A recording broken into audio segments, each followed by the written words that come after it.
নমস্কার সবাইকে। আজকে খুব সহজেই বানিয়ে ফেলেছি হোমমেড পনির দিয়ে পনিরের রসা। এখানে আমি 1 কেজি মতন দুধ নিয়েছি। দুধের মধ্যে আমি হাফ লেবু চিপড়ে ছানা তৈরি করে নিয়েছিলাম। ছানাটা একটা কাপড়ে পুঁটলিতে বেঁধে রেখে প্রায় 2 থেকে 3 ঘন্টা রাখার পর এইরকম ছানার থেকে আমরা সহজেই পনির বানিয়ে নিয়েছি।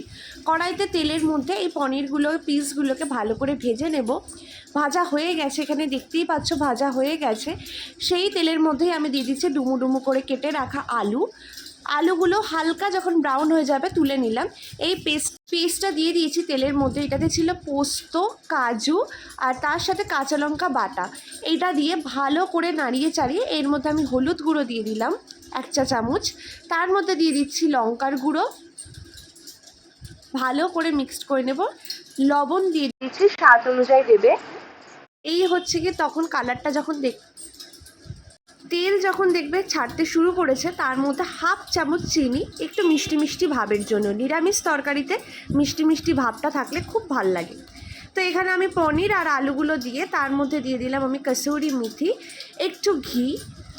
আর এই হচ্ছে আজকের আমাদের সহজে তৈরি হয়ে যাওয়া বাড়িতে বানানো পনিরের তরকারি। খেতে তো দারুণ হয়েছিল। তোমরাও কিন্তু একবার টেস্ট করে দেখো এই পনিরের তরকারিটা।